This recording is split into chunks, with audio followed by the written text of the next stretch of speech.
Welcome. మనం ఫాస్ట్గా ఈరోజు న్యూస్ చూద్దాం. నిన్న జేపీ నడ్డా గారు మీటింగులో మాట్లాడుతూ ఉండగా ఒక సెక్యూరిటీ గార్డ్ పడిపోయాడు. అక్కడ పడిపోయినా సరే పట్టించుకోకుండా స్టేజ్ మీద ఎంతమంది ఉన్నారు, వీళ్ళందరూ స్టేజ్ మీద ఉన్నారు. ఇతను కింద పడిపోయినాడు మూర్ఛలు వచ్చి. ఒక్కరు కూడా చూస్తూ ఉన్నారు తప్ప ఒక్కరు కూడా అతను పట్టించుకోలేదు. ఈయన ప్రసంగం ఆపలేదు, ప్రసంగం చేస్తానే ఉన్నాడు. చూడండి, అది సోషల్ మీడియాలో బాగా తిరిగింది. మానవత్వం ఎప్పుడో చచ్చిపోయింది అనడానికి ఇంతకన్నా ఏం లేదు. టక్కన ఎవరైనా పడిపోతే కనీసం అరే ఏమైందని చూస్తారు, ఏమి లేదు, ఎవరి పనులు చేసుకున్నారు. చూడండి, ఇతను పడిపోయాడు. ఇక్కడ వీళ్ళందరూ స్టేజ్ మీద ఉన్న వాళ్ళు, ప్రసంగం ఇచ్చేవాళ్ళు ఎవరికి బాధ లేదు, సైలెంట్ కూర్చున్నారు. అందుకని ఇతను పోస్ట్ చేశారు. BJP president JP Nadda was delivering a speech at a programme in Gujarat. One of the security personnel in his team fell unconscious. Yet an intensive JP Nadda did not even bother to check on him or help get him to hospital. He continued his speech. What a shame. This is disrespectful of security shame forces. ఇది JP Nadda గారు చేసినటువంటి social మీడియాలో తిరుగుతున్న ఒక post అది. Okay, ఇది 6 election commission announced revised schedule. Election commission schedule revise చేసింది ఎస్ఐఆర్కి సంబంధించి. అపోజిషన్ పార్టీ వాళ్ళు అన్నారు, ఇప్పుడు నువ్వు షెడ్యూల్ రివైజ్ చేసేవంటే అర్థం నువ్వు చాలా త్వరగా, మీరు చాలా క్విక్గా తొందరగా చేశారని అర్థం అని అన్నారు. అఖిలేష్ యాదవ్ అన్నాడు, చూసి ఇది ట్రబుల్, ప్రజల్ని బాగా ఇబ్బంది పెట్టింది అన్నారు. చూడండి, ఈసీ రియలైజ్డ్, ఇప్పుడన్నా రియలైజ్ అయింది ఎలక్షన్ కమిషన్ ఎస్ఐఆర్ అంత తొందరగా ఏంటి అంత అడావుడిగా చేయాల్సిన అవసరం ఏముంది అనేది. ఆంధ్రప్రదేశ్ న్యూస్ చూద్దాము. ఈయన TDP parliamentary party leader SIR తొందరగా పెట్టమని అడిగాడట. ఎందుకు ఎస్ఐఆర్ తొందరగా పెట్టాలి? 4 సంవత్సరాలు ఎప్పుడు ఎన్నికలు ఉంటే ఇప్పుడు ఎందుకు తొందరగా ఎస్ఐఆర్ పెట్టమని టీడీపీ వాళ్ళు అడుగుతున్నారు. ఎస్సీ, ఎస్టీ, బీసీలు, ముస్లింలు మొత్తం తీసేది ఎన్డీఏ. వీళ్ళందరూ ఇప్పుడు ఎన్డీఏలో ఉన్నారు.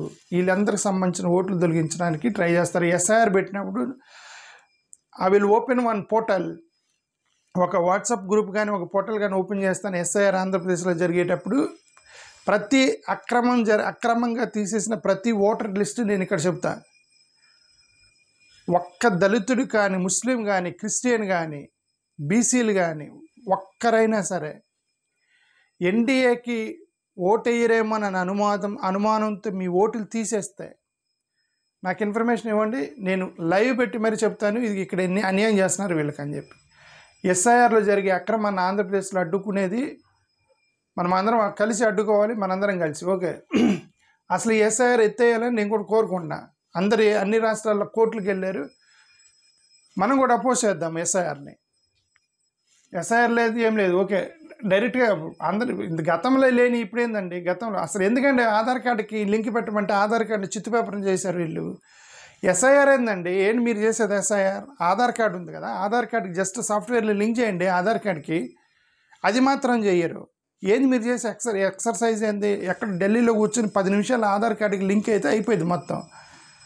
ప్రతి వాడు ఆధార్ కార్డు తీసుకున్నారు కదా, దాంట్లో ఏ డేట్ ఆఫ్ బర్త్తో సహా ఉండిద్ది కదా ఈ ఆధార్ కార్డులో. ఆధార్ కార్డుని 10th క్లాస్ సర్టిఫికేట్లో ఉన్న డేట్ ఆఫ్ బర్త్ని వెరిఫై చేసి కదా ఆధార్ కార్డుకి డేట్ ఆఫ్ బర్త్ వేశారు. అంతకన్నా బెటర్ సొల్యూషన్ ఇదంతా ఎందుకు? వేల కోట్ల రూపాయలు ఖర్చు పెట్టి రాష్ట్రాల్లోకి వెళ్ళి ఎస్ఐఆర్ పేరుతో ఆడి పేరు తొలగించి చీటి పేరుందండి. ఎస్ఐఆర్కి ఆధార్ కార్డుకి లింక్ చేయమంటే చేయరు.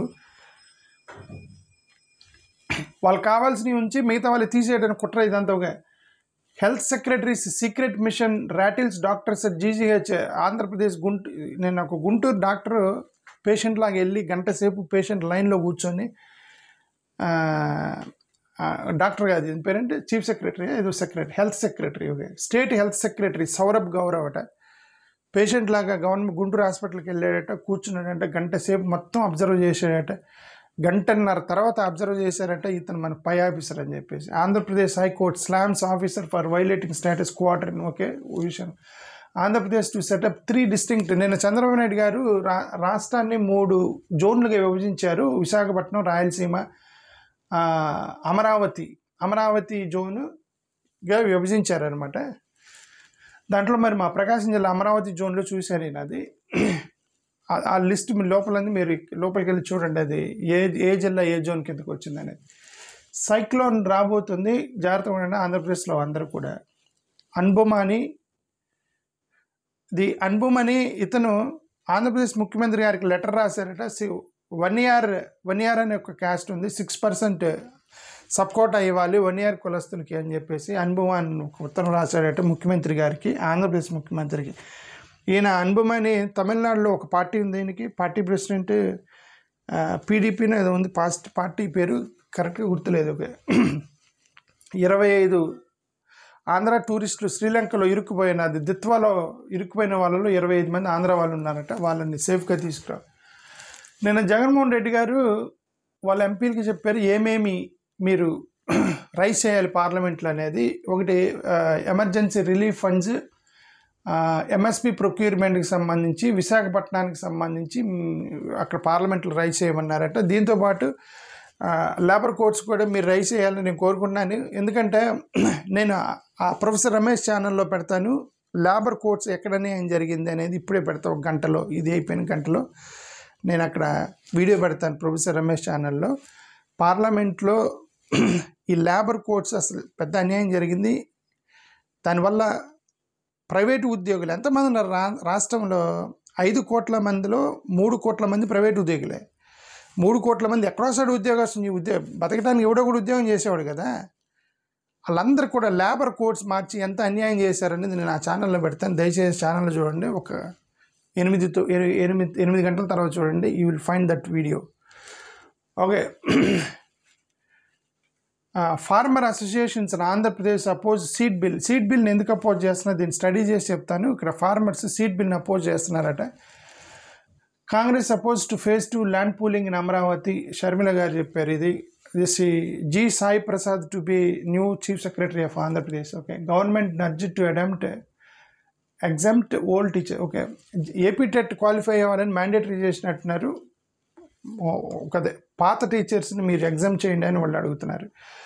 ఇది బీహార్కి సంబంధించి రబ్రీదేవిని బంగ్లా నుంచి ఖాళీ చేయమంటే ఆమె నేను చేయనంటుంది. బీహార్ కాంగ్రెస్ లీడర్సు రాహుల్ గాంధీ ఖార్గేని కలిశారు. ప్రాబబులీ ఆర్జేడీ నుంచి విడిపోవచ్చు అనేది. ఇంకా ఆర్జేడీ కాదు, వాళ్ళు ఇండియా బ్లాక్ నుంచి విడిపోవాలని ట్రై చేస్తున్నారు కాంగ్రెస్ వాళ్ళు. ఒంటరిగా వెళ్తేనే బెటర్ అని వాళ్ళకి అనిపిస్తారు. Bihar legislative winter session likely to be strongly MLA to take oath. RJD may part. Okay. జేఎంఎంతో కూడా విడిపోవచ్చు ఆర్జేడీ అనేది అక్కడ ఒక దానికి సంబంధించింది. ఇది కాంగ్రెస్ వింటర్ సెషన్స్లో ఇప్పటి వరకు చేసినటువంటి షార్టెస్ట్ పార్లమెంటు. 15 రోజులు మాత్రమే పార్లమెంట్ రన్ చేస్తున్నారు.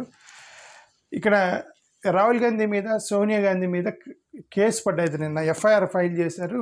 దీనికి సంబంధించేది నేషనల్ హెరాల్డ్ పేపర్కి సంబంధించిన case, National Herald case. ED ఏమంటుంది, 18 కోట్ల రూపాయలు ఫేక్ డొనేషన్స్ రైజ్ చేశారు అనేది ఒకటి. 38 కోట్లు అడ్వాన్స్గా రెంట్ కట్టారు అనేది ఫేక్ అడ్వాన్స్ రెంట్ అంటారు. 29 కోట్లు నాన్ జెన్యూన్ అడ్వర్టైజ్మెంట్స్ ఇచ్చారు. అడ్వర్టైజ్మెంట్స్ ఏదో ఇచ్చినట్టుగా ఇచ్చారు, ఏదో ఒక స్కామ్ కైండ్ ఆఫ్ అనేది ఈడీ చేస్తున్న ఆరోపణ. బట్ వీళ్ళు చెప్పేది కాంగ్రెస్ వాళ్ళు 90 కోట్ల రూపాయలు ఇచ్చారు. వీళ్ళు చెప్పేది ఏంటంటే అప్పుడు గతంలో ఏజేఎల్ అనేది ముందు వీళ్ళు తీసుకోకముందు ఏజేఎల్ ఉండేది. ఆ ఏజేఎల్ కంపెనీకి 90 కోట్ల రూపాయలు అప్పు ఇచ్చారట. కంపెనీ నష్టాల్లో నడుస్తుంటే కాంగ్రెస్ పార్టీ అప్పు ఇచ్చింది, పార్టీ ఫండ్ ఇచ్చారు 90 crores రూపీస్. ఓకే. ఏజేఎల్కి అప్పిస్తే మరి వాళ్ళు దాన్ని తిరిగి కట్టలేకపోయారు. తర్వాత వాళ్ళు దాన్ని ఈక్విటీ షేర్స్గా మార్చారు. ఈక్విటీ షేర్స్గా మార్చడానికి కాంగ్రెస్ పార్టీ అనేది పొలిటికల్ పార్టీ కదా, దానికి షేర్స్ ఉండకూడదు అని చెప్పి యంగ్ ఇండియానో ఏదో ఒక కంపెనీ ఒకటి పెట్టి వీళ్ళు దానికి డైవర్ట్ చేశారు. యంగ్ ఇండియన్ ఎలాంటి యంగ్ ఇండియన్ అని ఒక సంస్థ నాన్ ప్రాఫిట్ పెట్టి దాంట్లో షేర్స్కి మలిచారనమాట. ఇదంతా లీగలు అంటారు కాంగ్రెస్ వాళ్ళు. మేము లీగల్గా చేసాము, అప్పుని కన్వర్ట్ చేసామంటారు. వీళ్ళేమో ఇదంతా కూడా ఫేక్ డొనేషన్స్ అవన్నీ చేశారని ఎఫ్ఐఆర్ పడింది. ఇక జయరాం రమేష్ అంటే ఇది కుట్రపూరితంగా పెట్టారు. ఇది Modi Shah DOS continuing with its mischievous politics of harassment, intimidation, vendetta కావాలని మీరు చేస్తూ ఉన్నారు. మీకు ఎవరికైతే ఇన్సెక్యూరిటీ ఉంటుందో, ఎవరైతే భయపడతారో వాళ్ళే ఇట్లాంటివి చేస్తారు. మేమంటే భయం మీకు అని అన్నాడు. బోగస్ కేసు పెట్టారు. సత్యమేవ అల్టిమేట్గా న్యాయం గెలిసిద్ది, సత్యమేవ జయతే అని జయరాం రమేష్ చేసింది. ఒక పాలిటిక్స్ ఆఫ్ హెరాస్మెంట్, ఇదంతా హెరాస్మెంట్ పాలిటిక్స్ చేస్తున్నారు. పాలిటిక్స్ ఆఫ్ వెండెటా పాలిటిక్స్ చేస్తున్నారు. You will not be silenced, మీరు కేసులు పెట్టి మమ్మల్ని సైలెన్స్ చేయలేరు అనేది వీళ్ళు చెప్పింది. ఇదేంటి, పార్లమెంట్ సెషన్లో senior Congress leaders meet at Sonia Gandhi residence దగ్గర కలిశారు. Okay, Congress slam centre over 13 bills in 15 days. 15 రోజుల్లో 13 బిల్స్ పాస్ అయిపోతున్నారంటే ఎట్లా పాసిబుల్ అయింది? కనీసం ఒక బిల్ని డిస్కస్ చేయడానికి 1 day పట్టిద్ది. How they will pass 13 bills in 15 days such short period అంటే అర్థం మిగతా ఏయూ కూడా వాళ్ళు డిస్కస్ చేయరు అని అర్థం. అందుకే వాళ్ళు పార్లమెంట్ని కట్ చేశారు 15 రోజులకి. మిగతా ఈ ఎస్ఐఆర్ ఇవన్నీ ఓట్ చోరీలు ఇవన్నీ కూడా తప్పించుకోవడానికి అనేది ఒకటి అర్థమైంది. కాంగ్రెస్ డిస్కస్ స్టాండ్స్ అన్ ఎస్ఐఆర్ నేషనల్ సాంగ్. అదే వందే మాత్రం మీద డిస్కస్ చేయాలి, ఎస్ఐఆర్ మీద డిస్కస్ చేయాలని దాని మీద డిస్కస్ చేశారు. ఇది సిద్ధరామయ్య కాంగ్రెస్ కర్ణాటక కాన్ఫ్లిక్ట్ని రిజాల్వ్ చేయబోవటానికి సోనియా గాంధీకి అప్పగించారట. సోనియా గాంధీ రిజాల్వ్ చేస్తే డీకే శివకుమార్ ముఖ్యమంత్రి అవుతాడు. ఎందుకంటే రాహుల్ గాంధీ ఏమో సిద్ధరామయ్యని కంటిన్యూ చేయాలనుకుంటున్నాడు, సోనియా గాంధీ డీకే శివకుమార్కి అవకాశం ఇవ్వాలనుకుంటుంది. వాళ్ళిద్దరి మధ్య ఈ భేదాభిప్రాయం అంటే జస్ట్ ఒపీనియన్ డిఫరెన్స్ ఉంది. రాహుల్ గాంధీ ఏంటంటే ఇప్పటికీ మన చాలా చోట్ల ఓడిపోతున్నాము, ఇప్పుడు మళ్ళీ కర్ణాటకలో కూడా ముఖ్యమంత్రిని మారిస్తే ఇదంతా కూడా స్థిరత్వం లేకుండా ఇన్స్టెబిలిటీకి లోనవుతామని అతను అనుకుంటున్నాడు.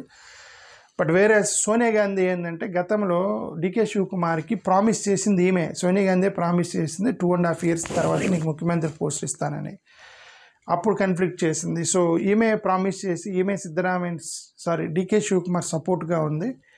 సోనియా గాంధీని కన్ఫ్లిక్ట్ని సాల్వ్ చేయమన్నారు అంటే మోస్ట్ ప్రాబబ్లీ డీకేకి అవకాశం రావచ్చు అని నేను ఊహిస్తాను. ఒకవేళ సోనియా గాంధీ నిర్ణయం తీసుకుంటే డీకే ముఖ్యమంత్రి అవుతాడు, Shivakumar. Okay, Kerala Raj Bhavan to be renamed Lok భవన్కి మారుస్తున్నారు. Okay, Kerala CM rights Jayashankar offering support for Indian standard in Colombo airport.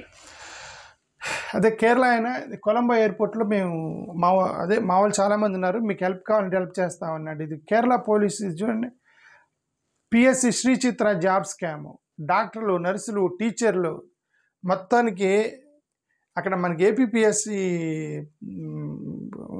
APPS ఉండేది కదా, అలాగే వాళ్ళకి కేరళకి కేపీపీఎస్ ఏదో జాబ్ పోవట్లేదు. వాళ్ళు ఎగ్జామ్ పెడుతున్నట్టుగా వీళ్ళందరికీ అపాయింట్మెంట్లు కూడా ఇచ్చి ఇంటర్వ్యూలు తీసుకొని అపాయింట్మెంట్లు ఇచ్చి డబ్బులు తీసుకొని పెద్ద స్కామ్ చేశారట. ఫేక్ జాబ్ కేసు ఇది కేరళలో. మరి అంత పెద్ద స్కామ్ జరుగుతుంటే మరి అక్కడ ఉన్నటువంటి పబ్లిక్ సర్వీస్ కమిషన్ ఏం చేస్తుంది నాకైతే తెలియదు. ఓకే, ఇది ఒక డిప్యూటీ సూపరింటెండెంట్ ఆఫ్ పోలీసు కస్టడీలో ఉన్న మహిళ మీద అదే ఇంకా అంతే కస్టోడియల్ రేప్స్ అవన్నీ జరుగుతాయి, సస్పెండ్ చేశారు అతను దానికి సంబంధించి. ఇది Karnataka. DK Shivakumar denied rift with సిద్ధరామయ్యకి మాకు గొడవేం లేదనేది అతను డెనీ చేశాడు. Shivakumar speaks up Karnataka power tussle, నా లిమిట్స్ నాకు తెలుసు, నాకేం సిద్ధరామయ్యతో ప్రాబ్లం లేదని ఆయన ఒక చేశాడు. ఇది డీకే శివకుమార్ కుమారస్వామిని దేవగౌడ మీ నాన్న ఎట్లా అయ్యాడు, సపోర్ట్ లేకుండా ఎట్లా అయ్యాడు అని కుమారస్వామిని తిట్టాడు డీకే శివకుమార్. వాళ్ళకు బిల్లు పెట్టబోతున్నారు కర్ణాటకలో. ఇది మన గుంటూరు స్టూడెంట్ రోహిత్ వేముల, గుంటూరు స్టూడెంట్ ఎవరైతే సెంట్రల్ యూనివర్సిటీలో చనిపోయాడో రోహిత్ వేముల, అతని పేరు మీద రోహిత్ వేముల బిల్ అనేది ఒకటి పెట్టబోతున్నారు కర్ణాటకలో. ఇది ఏది మేబీ ఆ బిల్లు యూనివర్సిటీలో షెడ్యూల్ క్యాస్ట్ SC/STలకి రక్షణగా డిస్క్రిమినేషన్ చూపించకూడదు మార్కుల దగ్గర కానీ రీసెర్చ్ దగ్గర కానీ అని ఒక చట్టం చేయబోతున్నారు వీళ్ళు. SC/ST ప్రొటెక్షన్ స్టూడెంట్స్ కోసం Rohith Vemula bill in Karnataka. Okay, we also should try because he's our Guntur students are Andhra student committed suicide in Central University. Okay, Rahul Mamkootathil ఇది ఇతను ఒకటి కాంగ్రెస్ ఎమ్మెల్యే, ఇతని మీద సెక్షువల్ అసాల్ట్ కేసు. ఇది డైరెక్ట్గా వెళ్ళి ముఖ్యమంత్రిని కలిసింది, ఒక పెద్ద ఫైల్ పట్టుకొని పోయింది, ముఖ్యమంత్రిని కలిసిందేమే. ఇది ఇతను కాంగ్రెస్ ఎమ్మెల్యే రాహుల్ మమ్కుటాతిల్ ఎంపీ, అతని పేరు ఏదో ఉంది. ఓకే, రాహుల్. ఓకే, డైరెక్ట్గా వెళ్ళి ముఖ్యమంత్రిని కలిసింది, నన్ను రేప్ చేశాడని చెప్పింది, ఆధారాలతో సహా ఫోటోలతో సహా చూపించిందంటే ముఖ్యమంత్రికి, మా పినరాయన్కి. నన్ను ప్రెగ్నెంట్ తర్వాత కూడా వచ్చి రేప్ చేశాడని చెప్పిందట. ఇప్పుడు అతను ఇరుక్కున్నాడు, అతని వల్ల ఇప్పుడు కాంగ్రెస్ ఇరుక్కుంది అక్కడ. ఎందుకంటే కాంగ్రెస్ ఎమ్మెల్యే అతను. ఇదేంటిది రాహుల్ డిఫమేషన్ పోస్ట్, ఇది అతనికి సపోర్ట్గా ఏదో ఒక ఆర్టికల్ వచ్చింది కాంగ్రెస్ వాళ్ళకి. ఏదో అక్కడ లోకల్ ఏదో పేపర్ ఉందట, కాంగ్రెస్ సపోర్ట్ పేపర్, ఇతనికి సపోర్ట్గా రాశారని చెప్పి మళ్ళీ అదొక బ్యాక్ ఫైర్ అయింది. Congress trouble shoots after editorial defence, ఇది ఎడిటోరియల్ అతను డిఫెండ్ చేశారు. ఇప్పుడు ఆమెను రేప్ చేసి ఆమెను ప్రెగ్నెంట్ చేసి మళ్ళీ రేప్ చేసిన తర్వాత ఇంకేందండి వాడికి సపోర్ట్ చేసేది? కాంగ్రెస్ అయితే ఎవడైతే okay, the women protection should be first obviously. Anyway, తప్పు చేసినప్పుడు మూసుకు సైలెంట్ కూర్చోవాలి. ఇప్పుడు gents generally they will do mistake. If they do mistake they are caught and silent, don't open your mouth and sit quiet. AQI will be brought to 40 to 16 5 years. Mumbai Congress promises right to clean air in BMC polls manifesto. AQI will be brought 40 to 50. Okay. మేనిఫెస్టోలో పెట్టారట మేము ఏమంటారు pollution control చేస్తామని. BMC ఎన్నికల్లో కాంగ్రెస్ వాళ్ళు. Maharashtra municipal elections face disruption. Okay, అక్కడక్కడ గొడవలని. Okay, ఈయన మా దగ్గర ఫండ్స్ ఉన్నాయి, మీ దగ్గర ఓట్లు ఉన్నాయి అన్నాడు కదా అజిత్ పవార్. దానికి నేను క్లారిఫికేషన్ ఇచ్చాడు, అది బ్యాక్ ఫైర్ అయింది. చూడండి, ఒక అమ్మాయి అతని బాయ్ ఫ్రెండ్ని చంపేశారట. వాళ్ళ నాన్న వాళ్ళ బ్రదర్ కలిసి చచ్చిపోయిన తర్వాత అతను చంపేశారు. చచ్చిపోయిన తర్వాత అతని శవాన్ని పెళ్లి చేసుకుందట ఈ అమ్మాయి. Maharashtra 21-year-old woman marries corpse after father and brother kills her boyfriend. ఇది మహారాష్ట్రలో సెన్సేషన్ అయింది. ఎందుకంటే చచ్చిపోయిన శవాన్ని పెళ్లి చేసుకుంది ఆ అమ్మాయి. ఇది బాయ్ ఫ్రెండ్ చంపేశారు వాళ్ళిద్దరు కలిసి. That shows how much she loves him, boy friend. Okay, వీళ్ళు ఎందుకు చంపుతారో ఏమో అది కాదు. Most Maharashtra colleges at to secure mandatory NAC accreditation. Okay, మహారాష్ట్రలో కాలేజీల్లో ఒక్క కాలేజీ కూడా, ఒక కాలేజీ కాదు, మ్యాక్సిమం కాలేజెస్ NAC అక్రిడేషన్ లేకుండా రన్ అవుతున్నాయి.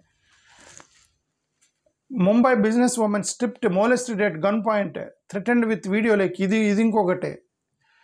ఒక కంపెనీ డైరెక్ట్గా CEO MD వేరే బిజినెస్ ఉమెన్ని ఆఫీస్కి రా అని చెప్పారట. ఆఫీస్కి వెళ్ళిందంటే వాడు ఏదో కాంట్రాక్ట్ ఏదో ఇస్తాడని చెప్పి గన్ను చూపించి బట్టలు అన్నాడట. బట్టలు తీసి వీడియోలు తీసి వాడు బెదిరించాడట, నేను బయటకు వదులుతానని. ఇదేం పోనీ ఆమె ఏమైనా టీనేజ్ అంటే 50 years old women, age 50 years. మరి వాడికి ఎన్ని ఉన్నాయి? Maharashtra is drowning in debt. Maharashtra అప్పుల్లో కూరుకుపోతా ఉంది.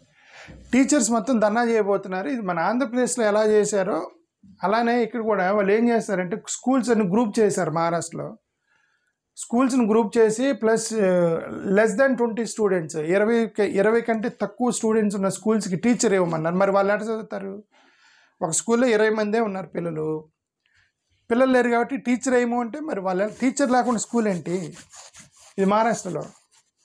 అంటే వాళ్ళ ఉద్దేశం ఏంటంటే పక్క స్కూల్కి వెళ్ళండి, ఆ 20 మంది మీకు టీచర్ లేడు కాబట్టి పక్క స్కూల్కి వెళ్ళండి, పక్క ఊర్లోకి వెళ్ళండి ఉద్దేశం అనమాట. అంటే 10-15 కిలోమీటర్లు నడుచుకుంటూ పోవాలి. అందుకని టీచర్లు మొత్తం ధర్నాకు దిగారు. 18,000 మంది స్కూల్స్, 25,000 మంది టీచర్లు అట ధర్నా చేయబోతున్నారు మహారాష్ట్రలో. ఐ థింక్ మన ఆంధ్రప్రదేశ్లో కూడా లోకేష్ గారు అలానే గ్రూపింగ్ చేసినట్టున్నాడు. గ్రూపింగ్ ఆఫ్ స్కూల్స్ ప్లస్ ఏదో చేసినట్టు. కొన్ని స్కూల్స్ మూసేశారా, కరెక్ట్ స్టడీ అయ్యారు లోకేష్ గారు ఏం చేశారు దాని మీద. BJP has been splitting parties for its. ఇది సో ఫన్నీ థింగ్ ఏంటంటే ఇది చూసి నాకు నవ్వు వచ్చింది వీళ్ళ మీద. ఈ స్టేట్మెంట్ చూస్తే నాకు నిజంగా నవ్వు వచ్చింది. ఇది మహారాష్ట్ర మినిస్టర్ అంటాడు బీజేపీ వాళ్ళు పార్టీలు చీలుస్తారు అన్నాడు. ఎవరన్నారు ఏమాట? మహారాష్ట్ర మినిస్టర్ అన్నాడు. మినిస్టర్ అంటే ఇప్పుడు గవర్నమెంట్ ఎవరిది? బీజేపీ వాళ్ళు గవర్నమెంట్. అంటే ఇతను బీజేపీలో పార్టీ, ఇతను బీజేపీ అతను కాదు, ఇతను ఎన్సీపీ శరద్ పవార్ పార్టీ నుంచి చీల్చి బీజేపీ వాళ్ళతో ఎలయన్స్లోకి వెళ్ళి గవర్నమెంట్ ఫామ్ చేశారు వీళ్ళు. ఇప్పుడు మినిస్టర్ అంటే అంతే కదా, ఫడ్నావిస్ కింద ఇతను మినిస్టరు. ఇతను అంటాడు బీజేపీ వాళ్ళు మీరు పార్టీలు చీల్స్తారు అంటున్నాడు. పార్టీలు చీల్స్తారేంది? మీరు చీల్చిపోతే కదా వాళ్ళ పార్టీ. ఎన్సీపీ నుంచి వీళ్ళు పార్టీ చీలి వాళ్ళ దగ్గరికి వెళ్ళి వాళ్ళతో జాయిన్ అయ్యి మినిస్టర్ అయ్యి మీరు పార్టీలు చీలుతారేంది స్వామి? నాకు అర్థం కాదు. వీళ్ళే కదా చీలిపోయారు అటు. ఆయన చీలుస్తుంటే నువ్వెందుకు పోయావు? అర్థమైందా? ఈయన ఎన్సీపీలో భాగం, బీజేపీలు చీల్చారు అంటే చీల్చారంటే నువ్వు వెళ్తే కదా చీలింది. అంటే మనల్ని పిచ్చోళ్ళని చేస్తున్నారు రాజకీయ నాయకులు. చూడండి ఇక్కడ ఇది బీజేపీ ఎమ్మెల్యే అక్యూజెస్ ఎల్లి శివసేన, వాళ్ళు ఓన్ ఎల్లి శివసేనకి మీరు డబ్బులు చూపించి ఇన్ఫ్లుయెన్స్ చేస్తున్నారు, ఓట్లు కొంటున్నారు. మళ్ళీ వాళ్ళందరూ ఇక్కడ ఆంధ్రప్రదేశ్ చాలా బెటర్ అనిపిస్తుంది నాకు. టీడీపీ జనసేన వాళ్ళు వీళ్ళతో పోల్చుకుంటే వీళ్ళు దారుణంగా ఉన్నారు. వీళ్ళు టీడీపీ జనసేన అట్లీస్ట్ కొన్ని కంట్రోల్గా ఉన్నారు ప్రస్తుతానికి. మరీ ఇంత వీళ్ళు మహారాష్ట్ర కొట్టుకున్నట్టు కొట్టుకోవట్లా వీళ్ళు. పర్లేదు, వాళ్ళు ఏలియన్స్ పొత్తు ధర్మం బాగానే పాటిస్తున్నారు అక్కడ ఆంధ్రప్రదేశ్లో. వీళ్ళతో పోలిస్తే వాళ్ళు దారుణంగా ఉన్నారు వాళ్ళు. Maharashtra to push for renaming IIT Bombay or IIT Mumbai says CM Fadnavis. Maharashtra ministers take money advice to women's parks row. ఇది ఇతను ఒకడు, మీరు డబ్బులు తీసుకోండి అన్నాడు. నేను కూడా అన్నాను, మీరు అందరు డబ్బులు తీసుకోండి, నేను బాపట్ల ఎంపీకి పోటీ చేస్తున్నాను, మీరు అన్నప్పుడు మీకు చిరాకు వేసినా సరే నేను చెబుతూ ఉంటుంది. ఓకే, నేను బాపట్ల ఎంపీ పోటీ చేస్తూ ఉన్నాను, పార్టీలందరూ డబ్బులు ఇస్తారు, డబ్బులు తీసుకోండి, డబ్బులు తీసుకుని నాకు ఓటేయండి. వీళ్ళందరూ ఓట్ చోరీ చేసి, రౌడీజం చేసి, దొంగతనం చేసి, స్కాములు చేసి వేల కోట్ల రూపాయలు, అదంతా నేను చేయలేను, ఎందుకంటే నా దగ్గర డబ్బులు లేవు కాబట్టి. వాళ్ళ దగ్గర మీరు డబ్బులు ఇస్తారు, డబ్బులు తీసుకొని నాకు ఓటేయండి. అదే నేను చెప్పదలుచుకోండి. ఆ మాట ఇది ఈయన ఆ మాట ఇదే ఆ మాట ఈయన కూడా అదే మాట అన్నాడు, డబ్బులు తీసుకోండి ఓటేయండి అన్నాడని రో అయింది. దాని మినిస్టర్ కాబట్టి రో అయింది. నేనంటే ఏమవదు, డబ్బులు తీసుకొని నాకు ఓటేయండి, నేనేం మినిస్టర్ కాదు కాబట్టి. DMK claims credit for SIR date extension. ఎస్ఐఆర్ని extension చేయడానికి డిఎంకే మాదే క్రెడిట్ అని అన్నారట. టైం ఫర్ చేంజ్ ఏడిఎంకే 6,000 మంది మైనర్ గర్ల్స్ని అరెస్ట్ చేశారు డిఎంకే గవర్నమెంట్లో అని ఇది ఏఐడిఎంకే అతను చెప్పాడు. Tamil Nadu chief minister and governor face of name change చెప్పకుండా ఇది రాజ్భవన్లని లోక్ భవన్గా మారుస్తున్నారట దేశవ్యాప్తంగా. మరి no election strategies will effect డిఎంకేస్ victory in western Tamil Nadu says deputy CM Udhayanidhi Stalin. Western తమిళనాడులో మీరు ఎన్ని రాజకీయ వ్యూహాలు వేసినా మేమే గెలుస్తామన్నాడు. మరి అతని కాన్ఫిడెన్స్ ఏంటో. ఇది తెలంగాణలో ఇది మరి దళిత్ రిజర్వ్డ్ కాన్స్టిట్యుయెన్సీ అన్నారు. మరి ఇది ఎస్సీనా ఎస్టీనా లేకపోతే బీసీనో నాకు తెలీదు. నాయకులందరూ ఈమెకి వెళ్ళి సర్పంచ్గా పోటీ చేయమంటే ఈమె నేను చేయను అంటుంది. నేను సర్పంచ్కి పోటీ చేయను. వీళ్ళందరూ కాళ్ళ మీద పడ్డారు ఆమె మీద. రిజర్వ్డ్ కేటగిరీ, మళ్ళీ రిజర్వ్డ్ సర్పంచే, ఎస్సీనో ఎస్టీనో బీసీనో. మరి ఎందుకు పోటీ చేయమని అడుగుతున్నారు వీళ్ళు. ఆమె ఎందుకు నేను పోటీ చేయను అంటుంది సర్పంచ్గా. ఇది పోయి నువ్వే చేయాలని ఇది కాళ్ళ మీద పడ్డాడు ఒక ఆయన. నాకు సర్ప్రైజ్ అనిపించింది. టికెట్ ఇవ్వలేదని కొట్టుకుంటున్నా ఈ టైంలో. చాలామంది మాకు టికెట్ ఇవ్వలేదని ఏడుస్తుంటే నువ్వే పోటీ చేయాలని ఆమె కాళ్ళ మీద పడ్డారు, ఒక మహిళ కాళ్ళ మీద. అంటే అక్కడ ఏదో జరిగింది, కరెక్ట్గా తెలియదు. Will not allow parliament to function if discussions not held on SIR. Samajwadi party SIR function discussion not held on SIR మీద డిస్కషన్ చేయకపోతే పార్లమెంట్ నడపనివ్వము అన్నారు. ఇది SP leader Azam Khan plus అని కొడుకుని ఇదే రెండు పాన్ కార్డులు ఉన్నాయని 7 సంవత్సరాలు జైలు శిక్ష వేశారు. వాళ్ళు జైలుకి వెళ్ళిపోయారు. ఇద్దరు నిన్న అరెస్ట్ చేశారు వాళ్ళిద్దరిని. బిఎల్ఓ స్ట్రెస్లో ఉన్నారు. డెడ్ లైన్ ఎక్స్టెన్షన్ చేసినప్పటికి కూడా స్ట్రెస్ తగ్గదు అని అఖిలేష్ యాదవ్ అన్నాడు. ఇది కొలనేలు ఎలా కంటే దారుణంగా చేస్తున్నారు ఎస్ఐఆర్ అని అఖిలేష్ యాదవ్ నిన్న చెప్పినటువంటి ఒక issue. SIR politics escalates, Akhilesh Yadav attacks EC. Mamata Banerjee తర్వాత అఖిలేష్ యాదవ్ అటాక్ చేస్తున్నాడు ఎలక్షన్ కమిషన్ని. Akhilesh flags commercialisation of some Mishra park దగ్గర కమర్షియలైజేషన్ అంటే టికెట్లు పెట్టారు, ఎంట్రీ టికెట్స్ ఏది పెట్టినట్టున్నారు. దాని గురించి గాంధీ కండెమ్స్ అటాక్ అని గర్హి ఎవరో మరి గర్హి కండెమ్స్ అటాక్ అని ఆప్ leader Raju vows strict action against criminals. Aam Aadmi party అతన్ని ఎవరి మీద అటాక్ జరిగినట్టుంది. Delhi confidential Bihar lesson. Okay సరే. పుషింగ్ ద పానిక్ బటన్ నేను చాలా ఉన్నాయి ఈరోజు అయిపోవటం. Pushing the panic button in west బెంగాల్లో అదే పానిక్ బటన్ అంటే ఇంకా అందరూ అన్ని పార్టీలో ఎస్ఐఆర్తో ఫెడప్ అయి ఉన్నారు. టీఎంసీ డిస్ట్రిక్ట్ చీఫ్ ఇది ఎస్ఐఆర్ జరుగుతుంటే డిస్టర్బ్ చేశాడని అతనికి సమ్మన్ ఇచ్చారు.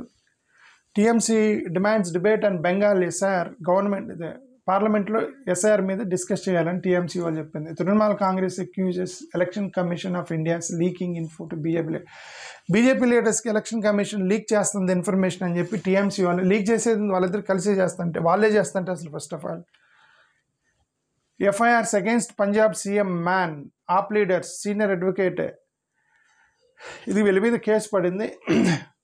గతంలో వాళ్ళ మీద కేసు ఉంటే దాన్ని కొటేషన్ అంటున్నారు. ఎఫ్ఐఆర్ క్యాష్ చేసింది కోర్టు.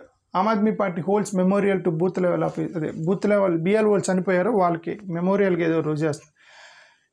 ఎంతమంది శవాల మీద ఏందండి ఎస్ఐఆర్ చేసేది? ఎంతమంది కేరళలో ఎంతమంది సూసైడ్ చేసుకున్నారు? ఒక గవర్నమెంట్ ఎక్సర్సైజ్కి ఎంతమంది సూసైడ్ చేసుకోవటం ఏంటి అర్థం కాల. అన్ని రాష్ట్రాల్లో శవాల మీద చేశారు ఎస్ఐఆర్. అది నాకైతే గుజరాత్ పోలీస్ అరెస్ట్ నమ్రత అదే నేను చెప్తుంది. ఎలక్షన్ ఆధార్ కార్డుకి లింక్ చేస్తే పోయింది కదా. Aam Aadmi party accuses BJP of vote theft in Delhi civic bypoll alleges fake voters list. Aam Aadmi accuses BJP vote theft. ఈ ఓట్ థెఫ్ట్ మీద okay. Rising soft power of Hornbill festival must be north east. ఇది హిమాచల్ కాంగ్రెస్కి ప్రెసిడెంట్గా నిన్న బాధ్యతలు తీసుకున్నాడు అతను. Entire north east. ఓకే. ఇది కర్ణాటకలో డికే శివకుమార్ ప్లస్ సిద్ధరామయ్య మధ్య గొడవ ఉన్నట్టు ఇది ఇక్కడ హిమాచల్ ప్రదేశ్ జమ్మూ కాశ్మీర్ అని. జమ్మూ కాశ్మీర్లో కూడా 2 గ్రూపులు కొట్టుకుంటున్నాయి యాక్చువల్గా కాంగ్రెస్లో. నిన్న రాహుల్ గాంధీ ఫోన్ చేసి వీళ్ళకి మీరు దాన్ని సెటిల్ చేసుకోండి అనేది కేసీ వేణుగోపాల్ని పంపించినట్టున్నాడు. వాళ్ళందరూ కలిసి మా మధ్య ఇప్పుడు గొడవలు ఏమి లేవని చెప్పి ఇప్పుడు సెటిల్ చేసినట్టున్నారు. అక్కడ అంటే ఎక్కడెక్కడ రాష్ట్రాల్లో గొడవలు ఉన్నాయి అది సెట్ చేస్తున్నట్టున్నారు. SIR row election commission raps Bengal government for not paying BLOs. Okay, బిఎల్ఓస్కి జీతాలు ఇవ్వట్లేదు గవర్నమెంట్ అనేది. వందే మాతరం మీద డిస్కషన్ చేయాలని టీఎంసీ వాళ్ళు కాంగ్రెస్ వాళ్ళు వద్దన్నారని ఒక న్యూస్ అక్కడ బెంగాల్ న్యూస్ అది. బట్ అక్కడ వాళ్ళు కూడా డిస్కస్ చేయమన్నారు కదా Vande Mataram. రాజ్భవన్స్ name changed without మా కన్సల్టేషన్ లేకుండా రాజ్భవన్ని లోక్ భవన్గా మార్చారు అనేది టీఎంసీ వాళ్ళు చేస్తుంది. 1 debate in Delhi blast polls parliament చేసిన కాంగ్రెస్గా ఓకే గౌరవ్ గొగోయ్ చేసిన స్టేట్మెంట్. సో ఇది ఇంటర్నేషనల్ న్యూస్ చూద్దాం. హాంకాంగ్ ఫైర్ 146 మంది చనిపోయారు. నేను హాంకాంగ్లో మొత్తం రోడ్ల మీదకి వచ్చారు జనాలు మొత్తం. ఇప్పుడు ఈ ఇండియా అమెరికా మధ్య జరుగుతున్నటువంటి ఇక ట్రేడ్ డీల్ కొత్త టర్మ్స్ అండ్ కండిషన్స్ పెట్టారని జయశంకర్ నేను చెప్పాడు. కొత్త టర్మ్స్ పెట్టాడట ట్రంప్. నెతన్యాహు అతను ఏదో కరప్షన్ ఛార్జెస్ ఎదుర్కొంటున్నాడు. అతను క్షమాభిక్ష అడిగాడు నెతన్యాహు. చూడండి, ఒక ప్రైమ్ మినిస్టరు నన్ను క్షమించండి అని అడిగాడు అంటే చట్టాలు ఎంత పర్ఫెక్ట్గా ఉన్నాయి అక్కడ. ప్రైమ్ మినిస్టరు క్షమించండి అని అడిగాడు, నేను స్కామ్ చేశానని. మన దేశంలో సర్పంచ్ కూడా దొరకడు, సర్పంచ్ స్కామ్ కూడా దొరకడు, అధికారంలో ఉంటాయి. ఇతను అక్కడ అధికారంలో ఉన్నాడు నెతన్యాహు. అధికారంలో ఉన్న ఒక దేశ అధ్యక్షుడు నన్ను క్షమించండి అని అడిగాడంటే చూడండి. Neighbourhoods buried under mud, Sri Lanka floods death 200 members దాకా చనిపోయారు ఇప్పటికీ శ్రీలంకలో. పోప్ దానికి స్టేట్మెంట్ చేశాడు. More than 400 killed. ఇండోనేషియాలో 400 మంది చనిపోయారు ఈ వరదలకి. Sri Lanka declare state of emergency. కాలిఫోర్నియాలో ఒక 4గురిని కాల్చి చంపేశారు. ఏంటి అయిపోలేదు last. Okay, international maritime organisation కౌన్సిల్లో మనోళ్ళు మళ్ళీ రీఎలెక్ట్ అయ్యారు ఇండియా. 10s of thousands అని ర్యాలీ. యూరోప్లో అదే ఇజ్రాయెల్ పాలెస్టైన్ మీద ఒక పెద్ద ర్యాలీ జరిగింది. ఆపరేషన్ సాగర్ బందూర్. మనోళ్ళు ఆపరేషన్ సాగర్ బందూర్ అని ఐఏఎఫ్ చాపర్స్ పంపించారు రెస్క్యూ ఆపరేషన్కి సంబంధించి శ్రీలంకకి. ఇది వీళ్ళందరినీ చాలామందిని కాపాడారు మన ఇండియా వాళ్ళు శ్రీలంకలో అనేది the news. South east Asia flood land slides 600, ఇప్పటికి 600 మంది చనిపోయారు సౌత్ ఈస్ట్ ఏషియాలో మొత్తం మీద వరదల వల్ల. ఇవి థ్యాంక్ యూ, నమస్కారం.